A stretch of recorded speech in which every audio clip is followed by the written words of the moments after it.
काली बस्ती नाम की एक जगह थी जो समुद्र के किनारे बसी थी। यहाँ की हवा में नमक और गरीबी दोनों घुले हुए थे। कई दिनों से समंदर में तूफान उठा हुआ था, इसलिए कोई भी मछुआरा शिकार पर नहीं जा पा रहा था। रघु की झोपड़ी की हालत खस्ता थी। छत से बारिश का पानी टपक रहा था और कोने में पड़े मिट्टी के बर्तन खाली थे। रघु, डिब्बे में चावल का एक भी दाना नहीं बचा है। कल पड़ोस की काकी से मांगकर 2 रोटी का जुगाड़ किया था, लेकिन आज वो भी मुमकिन नहीं लग रहा है। जानता हूँ लक्ष्मी, पर क्या करूं? बाहर देख रही हो ना, समंदर का गुस्सा शांत होने का नाम ही नहीं ले रहा। ऐसी लहरों में नाव चलाना मतलब मौत को दावत देना है। मौत से तो हम वैसे भी लड़ रहे हैं। भूख की मौत पानी में डूबने से ज्यादा बुरी होती है। मुन्नू कल रात रोते रोते सोया है। साहूकार गेंदा लाल ने आज सुबह फिर आदमी भेजा था। कह रहा था अगर कल तक ब्याज नहीं दिया तो नाव उठा ले जाएगा। वो गेंदा लाल खून चूसना जानता है बस। मेरी नाव ही तो मेरा सब कुछ है। अगर वो चली गई तो हम सच में सड़क पर आ जाएंगे। तो कुछ करो रघु, हाथ पर हाथ रखकर बैठने से तो कुछ नहीं होगा। भैरव भैया कह रहे थे कि वो आज रात जाने की सोच रहे हैं, चाहे मौसम कैसा भी हो। भैरव पागल है, उसे अपनी जान की परवाह नहीं है।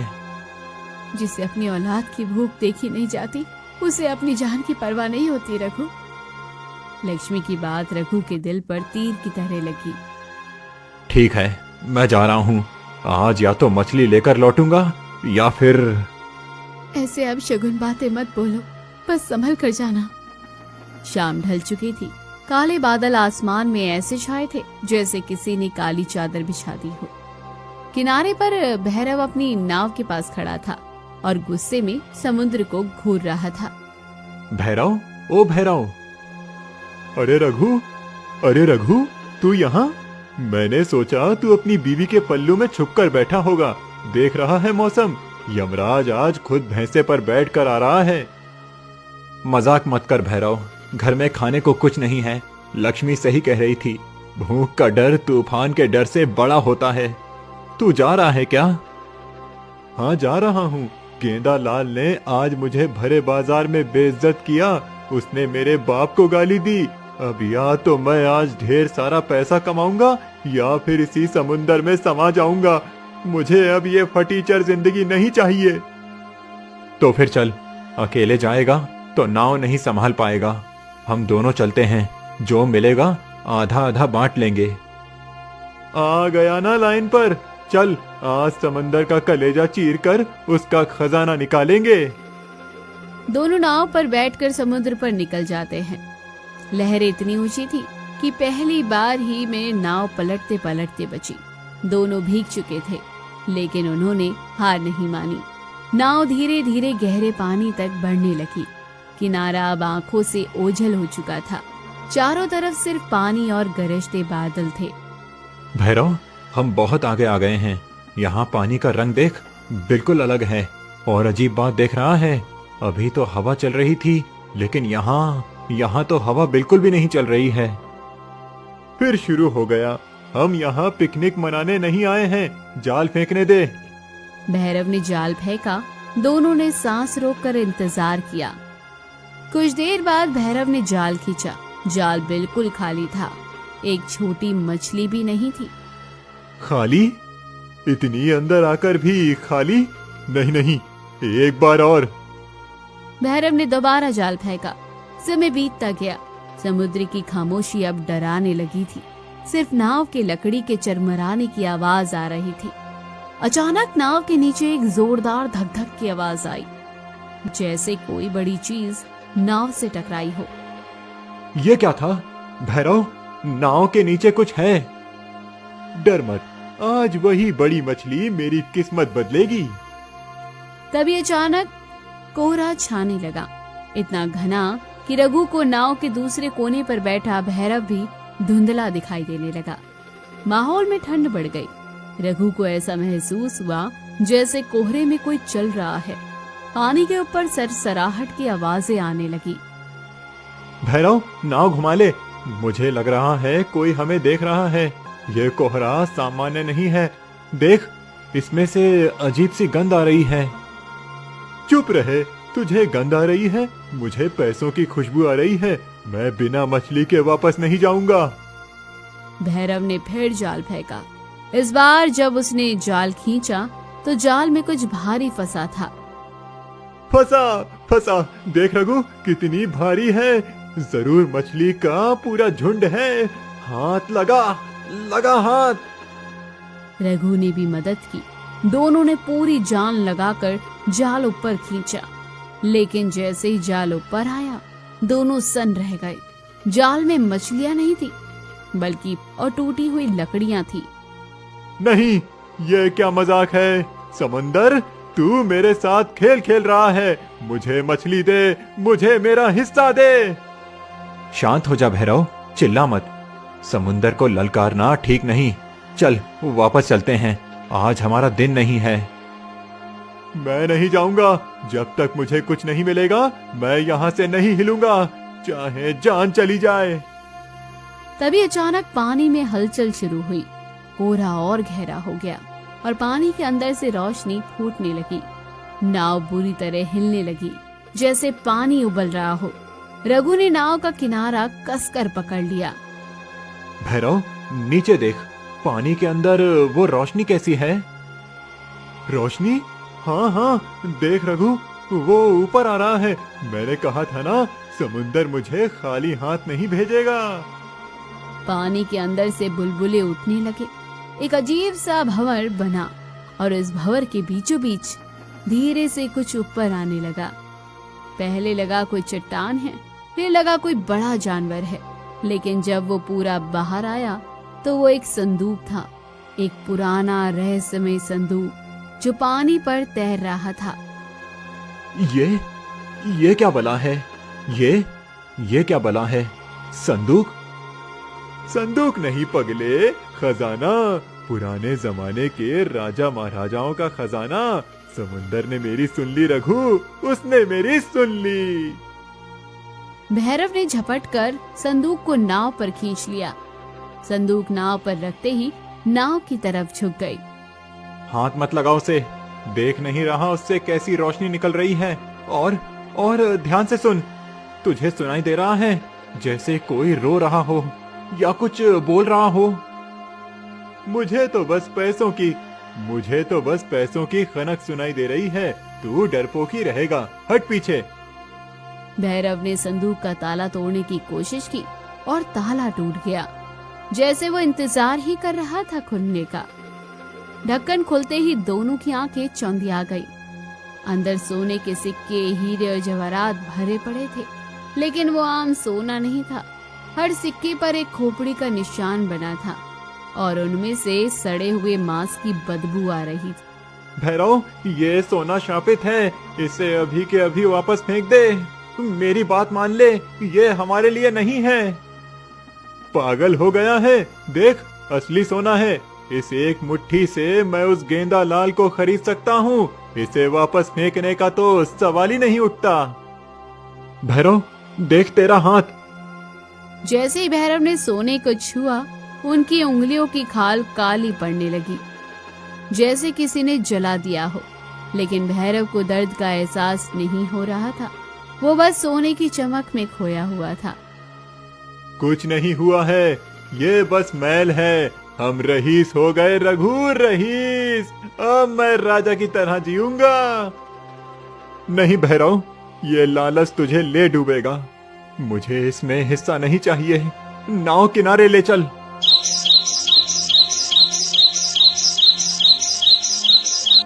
अगली सुबह पूरा गांव हैरान था।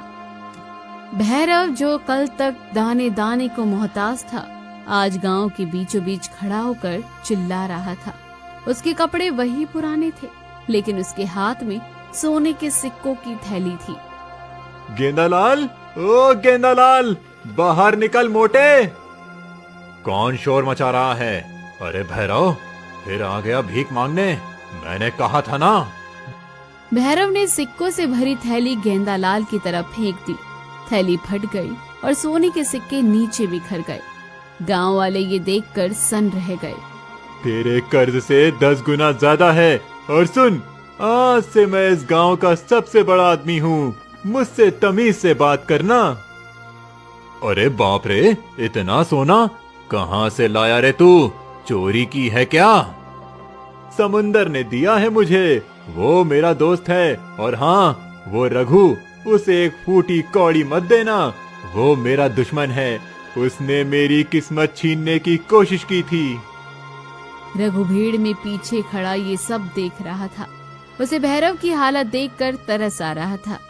भैरव का चेहरा पीला पड़ चुका था, उसकी आंखों के नीचे काले गड्ढे बन गए थे और वो बार बार अपने हाथों को खुजा रहा था, जहां से अब खून रिसने को लगा था। ये सोना इसे खा रहा है और इसे पता भी नहीं चल रहा।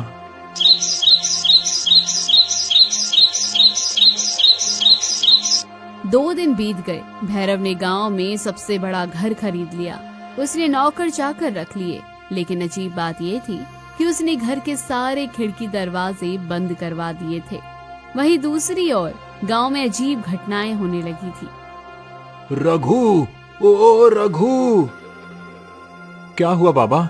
आप इतने घबराए हुए क्यों हैं? गांव पर मुसीबत आई है बेटा। आज सुबह मैंने समुंदर को देखा, उसका पानी लाल हो गया है, खून जैसा लाल। जरूर किसी ने समुद्र के पाताल लोक से कुछ ऐसा चुराया है जो इंसान के लिए नहीं है। पाताल लोक? हाँ, पुरानी कहानियों में सुना था कि ये एक छलावा संदूक है जिसमें एक राक्षस की आत्मा कैद है।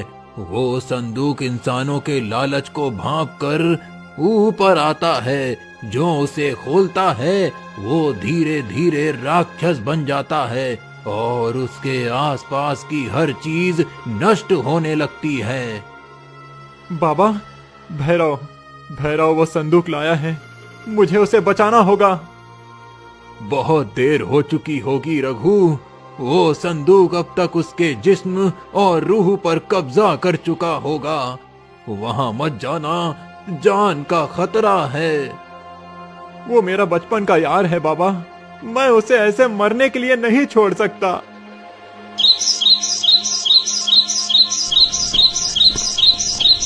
रात का समय था। रघु भैरव की हवेली की दीवार फांद कर अंदर घुसा। हवेली के अंदर भयानक बदबू फैली थी, सड़े हुए मांस और सीलन की बदबू। कोई नौकर नहीं दिख रहा था, हर तरफ सन्नाटा पसरा था। रघु दबे पांव भैरव के कमरे की तरफ बढ़ा। दरवाजा हल्का सा खुला था, अंदर से अजीब सी घुर्राने की आवाजें आ रही थी। रघु ने दरवाजा खोला और जो देखा उससे उसकी रूह कांप गई। कमरे के बीचों बीच वो संदूक रखा था जो अब और भी तेज रोशनी फेंक रहा था, और उसके पास बैठा था भैरव। लेकिन वो भैरव नहीं लग रहा था, उसका शरीर फूल गया था। उसकी त्वचा पर सोने के सिक्के चिपके हुए थे, जैसे मछली की चोइयां होती है। उसकी आंखें पूरी तरह काली हो चुकी थी, वो कच्ची मछली खा रहा था। तू यहाँ क्यों आया, मेरा सोना चुराने? भैरव, अपनी हालत देख, ये सोना तुझे मार रहा है। ये कोई वरदान नहीं, श्राप है, फेंक दे इसे। नहीं, ये मेरी ताकत है। देख, अब मुझे भूख नहीं लगती, मुझे नींद नहीं आती, मैं अमर हो रहा हूँ। तू अमर नहीं, जानवर बन रहा है। याद कर भैरव, हम साथ में खेलते थे, साथ में भूखे सोते थे। वो गरीबी इस राक्षसी हालत से लाख गुना बेहतर थी। तेरे बच्चे तुझे देखकर डर जाएंगे। भैरव की आंखों में एक पल के लिए इंसानियत लौटी। उसने अपने हाथों को देखा जो अब पंजों में बदल रहे थे। हैं? रघु, मुझे बचा ले, ये संदूक मुझे नहीं छोड़ रहा। मेरे अंदर आग लगी है रघु, मैं इसे छोड़ना चाहता हूँ, पर मेरे हाथ मेरे बस में नहीं हैं। सौदा हो चुका है, आत्मा के बदले सोना। कोई सौदा नहीं। रघु ने किसी तरह संदूक को लेकर समुद्र की तरफ भागा। उसके पीछे भैरव की हवेली से डरावनी चीखें आ रही थी। जैसे ही रघु संदूक लेकर किनारे पर पहुंचा, समुद्र उफान पड़ा। लहरें इतनी ऊंची थी जैसे आसमान छू रही हो। ऐसा लग रहा था कि जैसे समुद्र खुद संदूक को लेने के लिए बेताब हो। ले, अपना ये मनहूस खजाना वापस ले, हमें नहीं चाहिए। रघु ने संदूक को अपनी छोटी सी नाव में डाला और नाव को खुद पानी में उतार दिया। लहरें उसे बार बार किनारों पर फेंक रही थी, लेकिन रघु ने हार नहीं मानी। वो जानता था कि संदूक को गहरे पानी में ही डालना होगा। किनारे पर छोड़ने से ये वापस किसी और को मिल जाएगा। नाव डगमगा रही थी, संदूक हिल रहा था और उससे निकलने वाली रोशनी अब गहरी और लाल हो गई थी। अचानक पानी के बीच में एक विशाल पानी का स्तंभ उठा और उसने एक आकृति का रूप ले लिया। इंसान, तू अपनी जान देने क्यों आया? तेरा दोस्त बिक चुका है, तू क्यों मरना चाहता है? क्योंकि दोस्ती सोने से महंगी होती है। मेरा दोस्त बिका नहीं है, बहक गया था, उसे माफ कर दें और अपनी ये अमानत वापस ले लें। हिम्मत है तुझ में, लेकिन क्या तुझे इसका मोह नहीं? देख, इसमें इतना सोना है कि तेरी 7 पुश्तें राज करेंगी। संदूक का ढक्कन अपने आप खुल गया। अंदर का सोना चमकने लगा। उस तूफान में भी वो सोना बहुत आकर्षक लग रहा था। एक पल के लिए रघु का मन भी डोल गया। उसे अपनी भूखी पत्नी, अपना टूटा हुआ घर याद आया। नहीं, जिस दौलत के लिए मुझे अपनी इंसानियत बेचनी पड़े, वो मुझे नहीं चाहिए। मुझे मेरी मेहनत की सूखी रोटी मंजूर है। रघु ने अपनी पूरी जान लगाकर संदूक को उठाया और नाव से बाहर धकेल दिया। जैसे ही संदूक पानी में गया, एक जोरदार धमाका हुआ। पानी के अंदर से एक तेज रोशनी निकली और फिर सब कुछ शांत हो गया। जो लहरें अभी पहाड़ जैसी ऊंची थी, वो पल भर में शांत हो गई। आसमान साफ हो गया और बादल छट गए। अगली सुबह, रघु, रघु तुम ठीक तो हो? मैं ठीक हूँ लक्ष्मी, सब ठीक है। तभी पीछे से भैरव आता दिखाई दिया। वो बहुत कमजोर लग रहा था। उसके चेहरे पर अभी भी कुछ घाव थे, लेकिन वो अब इंसान था, जानवर नहीं। वो रघु के पास आया। तूने मुझे नई जिंदगी दी है रघु। मैं अंधा हो गया था। मैंने तुझे क्या क्या नहीं कहा। मुझे माफ कर दे भाई।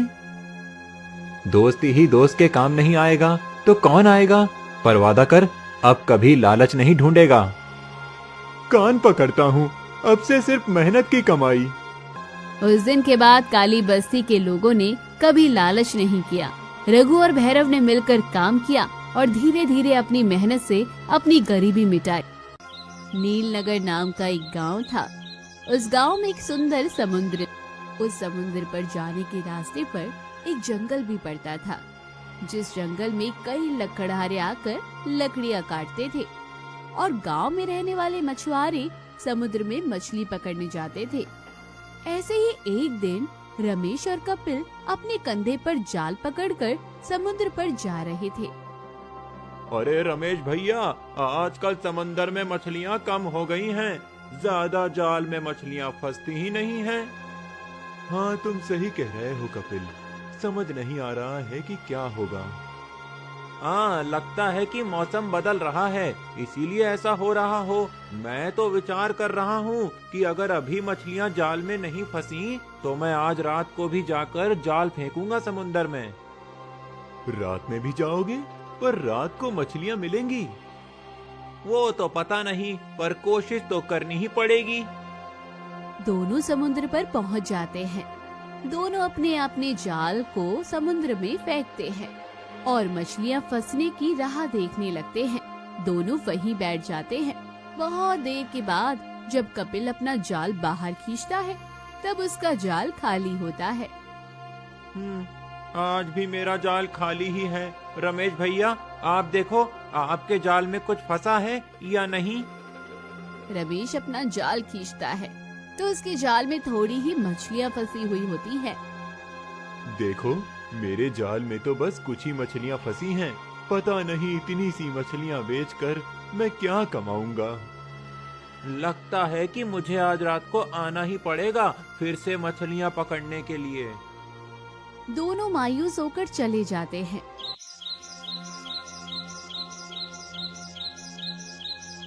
रात को कपिल जाल लेकर समुंदर पर आता है। वो समुंदर में जाल फेंकता है और राह देखने लगता है। तब अचानक समुद्र में लहरें बढ़ जाती हैं। ऊंची ऊंची लहरें उठने लगती है। आसमान में पूरा चांद खिला होता है और ऐसा लगने लगता है कि वो ऊंची लहरें चांद को छूने की कोशिश कर रही हैं। अरे ये क्या, ये अचानक इतनी ऊंची लहरें उठ रही हैं समुंदर में। लगता है कि तूफान आने वाला है। अब तो मछलियां जाल में फंसने से रही। चलो जाल निकाल लेता हूँ, नहीं तो जाल भी सलामत नहीं रहेगा। ऐसा विचार करके कपिल जाल खींचने के लिए नीचे झुकता है। वो जाल खींचने लगता है। तभी अचानक समुद्र के पानी के अंदर से एक बहुत बड़ा सोने जैसा चमकने वाला एक महल बाहर आता है। कपिल उस महल को देखते ही रह जाता है। वो महल समुद्र के पानी पर तैरने लगता है। उस महल की परछाई समुद्र के पानी पर चमकने लगती है। हे भगवान, मेरी आंखें ये क्या देख रही हैं? समुंदर पर तैरने वाला एक महल, और वो भी अचानक ऐसे प्रकट हो गया है। क्या है ये सब? कपिल उस महल को देखते हुए सोचने लगता है। वो महल समुंदर पर तैरते हुए कपिल के पास आने लगता है। अब वो महल कपिल के बिल्कुल पास आकर रुक जाता है। अरे ये महल तो कितना बड़ा, और समुंदर में ये मेरे पास आकर ऐसे रुक गया है जैसे मुझे कह रहा हो कि मेरे अंदर आओ। तभी एक बड़ी सुनहरी मछली पानी के ऊपर आती है और इंसानी भाषा में कहती है, कपिल, अगर तुम्हारी कोई इच्छा हो तो इस महल में जाओ। ये महल तुम्हारी इच्छा पूरी कर देगा। अरे वाह, ये तो जादुई महल है जो लोगों की इच्छा पूरी करता है। चलो अंदर जाकर देखता हूँ कि मेरी इच्छा पूरी करता है या नहीं। आज तो मेरे भाग्य ही खुल जाएंगे। कपिल उस महल के अंदर चला जाता है और वो महल कपिल को लेकर पानी के अंदर चला जाता है। सुबह हो जाती है और कपिल के घर पर उसकी पत्नी उसकी राह देख रही होती है। रात हो गई है, मछली पकड़ने के लिए अभी तक नहीं आए हैं। मुझे तो बहुत चिंता हो रही है। कहाँ गए होंगे ये? शायद रमेश भैया के घर होंगे, वहीं जाकर देखती हूँ। तारा रमेश के घर जाने के लिए बाहर आती है। तभी रमेश वहाँ आता है और अरे कपिल, कहाँ हो? चलो मछली पकड़ने जाना है। रमेश भैया, मैं अभी आप ही के पास आ रही थी। अच्छा, क्या हुआ? ये कल रात को समुद्र पर मछली पकड़ने लगे थे, अभी तक वापस नहीं आए हैं। क्या? रात को गया था, अभी तक नहीं आया है? हाँ, मुझे तो बहुत ही चिंता हो रही है। पता नहीं कहाँ गए हैं। मुझे लगा था कि आपसे मिलने आए होंगे, इसलिए मैं आपके घर आ रही थी। कल वो बोल तो रहा था कि रात को मछली पकड़ने फिर से जाऊंगा। दिन में तो हमें ज्यादा मछलियाँ नहीं मिलती हैं, पर रात का गया हुआ अभी तक नहीं लौटा है। ये तो चिंता की बात है। हाँ, इसलिए तो मैं आपको पूछने आ रही थी।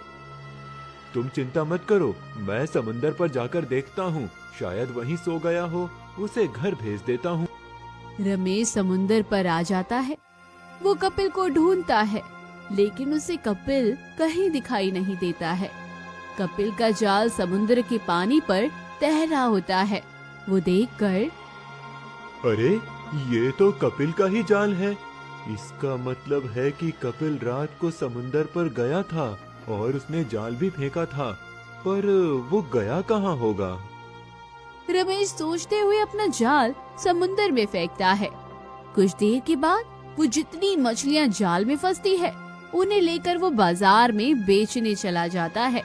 वो तारा के पास आकर, तारा, ओ तारा। रमेश भैया, आ गए आप? और आपके दोस्त कहाँ हैं? अरे वो मैंने कपिल को बहुत ढूंढा, लेकिन वो समुंदर में मुझे कहीं मिला ही नहीं। समुंदर में सिर्फ उसका जाल ही तैरता हुआ दिखाई दिया मुझे।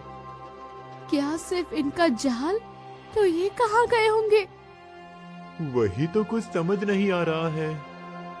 कुछ दिन बीत जाते हैं, कपिल वापस नहीं आता है। ऐसे ही एक दिन गांव का दूसरा मछुआरा भी रात के समय समुंदर पर जाता है। उसे भी वो जादुई महल दिखाई देता है। वो जादुई महल को देखकर उसके अंदर चला जाता है और महल पानी के अंदर चला जाता है।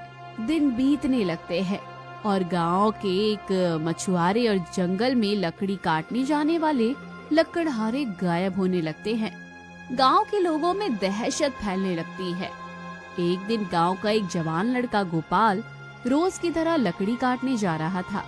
तब उसकी माँ ने कहा, बेटा तुम जा तो रहे हो, पर मुझे बहुत चिंता हो रही है। माँ, किस बात की चिंता?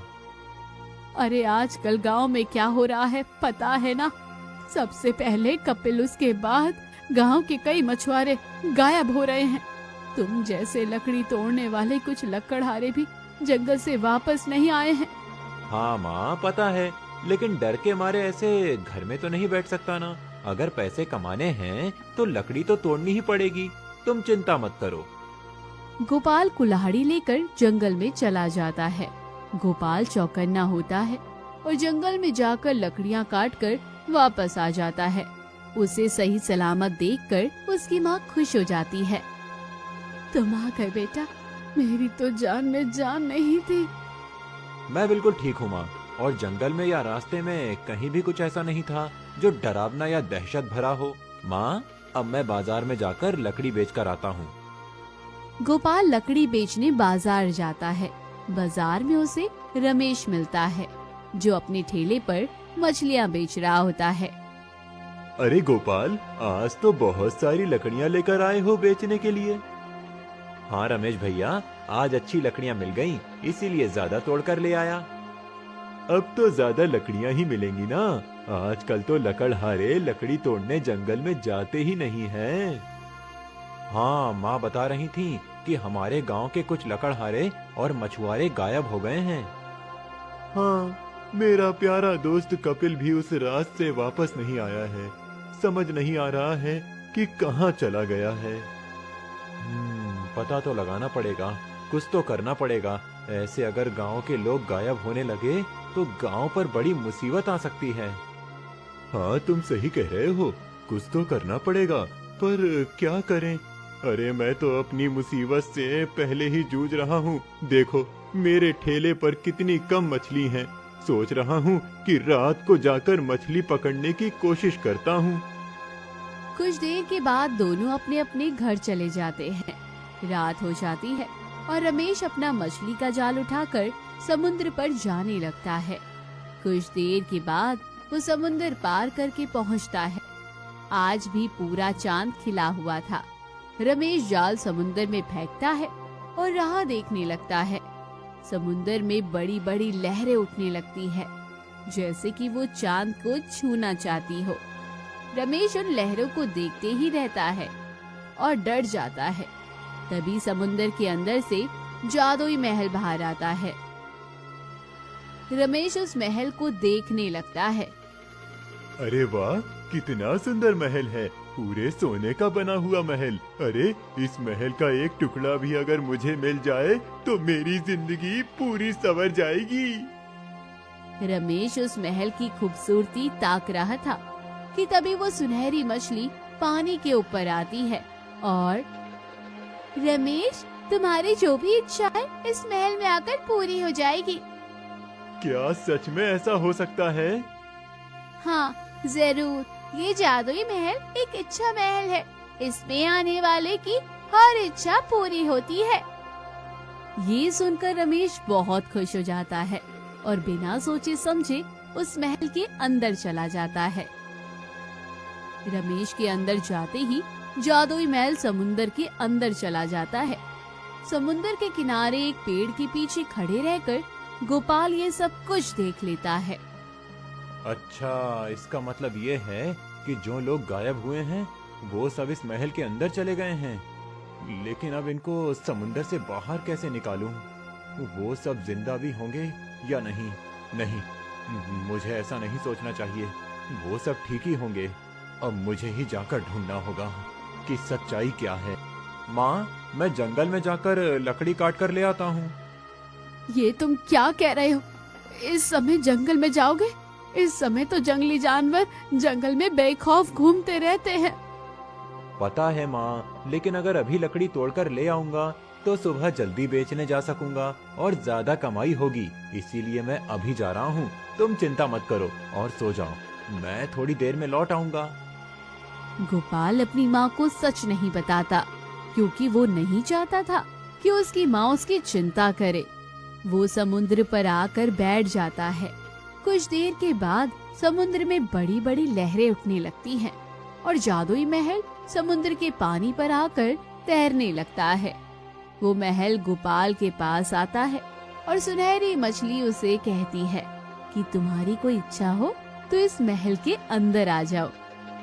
हाँ, मेरी एक इच्छा है जिसे पूरी करना सिर्फ तुम्हारे हाथ में है। अगर ऐसी बात है तो आओ, महल के अंदर चले आओ। गोपाल जादुई महल के अंदर चला जाता है। वो अंदर जाकर देखता है तो उसे उस महल की दीवारों पर कुछ परछाइयां दिखाई देती है। वो उन परछाइयों को देखकर आगे जाने लगता है। तभी उसे एक सिंहासन पर एक सोने की मूर्ति दिखाई देती है। गोपाल को देखकर वो मूर्ति अचानक बोलने लगती है। बताओ, तुम्हारी इच्छा क्या है? मेरी इच्छा बस ये है कि मैं इस महल की सच्चाई जानना चाहता हूँ। मैं ये जानना चाहता हूँ कि मेरे गांव वाले इस जादुई महल में कहाँ खो गए हैं और क्यों ये महल मेरे गांव वालों को गायब कर रहा है। गोपाल की बातें सुनकर मूर्ति की आंखों से आंसू बहने लगते हैं। मूर्ति कहती है, तुम्हें अपने लिए कुछ नहीं चाहिए? नहीं, मैं यहाँ अपने लिए कुछ नहीं मांगने आया हूँ। मुझे बस अपने गांव वालों को सुरक्षित घर पहुँचाना है। गोपाल की बातें सुनकर मूर्ति की आंखों से आंसू बहने लगते हैं। मूर्ति कहती है, तुम वही हो जिसका मैं लंबे समय से इंतजार कर रही थी। परछाइयाँ जो तुम देख रहे हो वो सब वही लोग हैं जो इस महल में आए थे और उन्होंने अपनी स्वार्थी इच्छा इस महल से पूरी करनी चाहिए थी। इसका मतलब है कि मेरे सब गांव वाले परछाई बन गए हैं? हाँ, ये इच्छा महल एक जादूगर ने बनाया है। जब उसने मुझसे पूछा कि मेरी इच्छा क्या है, तब मैंने बिना सोचे समझे उसे कहा था कि मैं एक रानी बन जाऊं और मेरा समुद्र में एक महल हो, साथ ही मेरा शरीर सोने का बन जाए। उसने मेरी इच्छा तो पूरी कर ली, पर मैं यहाँ इस महल में कैद हो गई हूँ। जो भी इस महल में आकर अपने स्वार्थ के लिए कुछ मांगता है वो यहाँ आकर कैद हो जाता है। पर अब तुम सब इस महल से मुक्त कैसे हो सकते हो? इसका कोई उपाय तो होगा। तुम ही इसका उपाय हो। जब कोई बिना लालच के पूर्ण समर्पण भाव से इस महल में आएगा तो वही इस महल से सबको मुक्त करेगा। ये विधि का विधान है। पर मैं ये करूं कैसे? इस महल में कहीं उस जादूगर का एक जादुई मोती छुपाया है। अगर उस मोती को नष्ट कर दिया गया तो उसकी जादू टूट जाएगी और सब मुक्त हो जाएंगे। बस वो मोती कहाँ है, इसका पता मुझे भी नहीं है। ठीक है, मैं वो मोती ढूंढता हूँ। गोपाल पूरे महल में वो मोती ढूंढने लगता है। पूरे महल में वो कोई मोती उसको नजर नहीं आता है। उसे समझ नहीं आता है कि अब वो क्या करे, कहाँ उस मोती को ढूंढे। तभी मूर्ति कहती है, तुम्हें जो भी करना है वो जल्दी करना पड़ेगा। एक बार अगर ये महल पानी के नीचे चला गया तो फिर तुम भी इस महल में फंस जाओगे और फिर हमें किसी और के आने का इंतजार करना पड़ेगा। ये सुनकर गोपाल ने सब दीवारों को एक बार देखा और उन पर दिखने वाली परछाइयों को देखने लगा। फिर उसने ऊपर देखकर हाथ जोड़े और कहा, हे भगवान, मेरी मदद करो। मैं यहाँ अपने भाइयों को ढूंढने आया हूँ। मुझे शक्ति दो भगवान। गोपाल भगवान से प्रार्थना करते हुए ऊपर देखता है। तब उसे महल की छत पर लटका हुआ एक झूमर दिखाई देता है, जिसके बीचों बीच एक मोती चमक रहा था। गोपाल समझ जाता है कि ये वही मोती हो सकता है। अब बस कुछ देर और, एक बार मोती मेरे हाथ आ जाए। गोपाल उस झूमर से उस मोती को निकाल लेता है और नीचे आकर उस मोती को अपने पैरों से कुचल देता है। गोपाल के पैरों के नीचे उस मोती के टुकड़े हो जाते हैं और अचानक चारों तरफ किरणें फैल जाती हैं। उन किरणों के साथ ही वो महल भी नष्ट हो जाता है और गोपाल के साथ सब गांव वाले समुंदर के किनारे पहुंच जाते हैं। कपिल, रमेश और बाकी सब गांव वाले सब समुंदर के किनारे पर सुरक्षित पाकर खुश हो जाते हैं और गोपाल को गले से लगा लेते हैं। वहीं एक औरत भी खड़ी होती है। उसे देखकर, आप कौन है बहन जी? मैं माला हूँ। मैं वही हूँ जो उस जादुई इच्छा महल में सोने की मूर्ति बनी हुई थी। भैया, आपका बहुत बहुत धन्यवाद। आज आपकी वजह से ही मैं और बाकी सभी उस महल से मुक्त हो सके हैं। हाँ, ये सच कह रही है गोपाल। हम सब तो उस महल में अपनी स्वार्थी इच्छा को लेकर लालच में गए थे, लेकिन तुमने हम सबको बाहर निकालने की इच्छा की, इसीलिए हम सब अपने परिवार के पास वापस जा सकते हैं। नहीं तो पता नहीं हम कब तक वहाँ फंसे रहते। तुम्हारे इस उपकार को हम कैसे चुकाएंगे? नहीं, इसमें धन्यवाद कहने की कोई जरूरत नहीं है। मैंने तो अपना फर्ज पूरा किया है। आप सब हमारे भाइयों जैसे ही हैं। हमारा गांव एक परिवार है और परिवार में कोई कभी किसी पर उपकार नहीं करता है। गोपाल, रमेश, कपिल और बाकी सबके साथ गांव में आ जाता है। उन सबको देखकर उनके परिवार वाले बहुत खुश हो जाते हैं।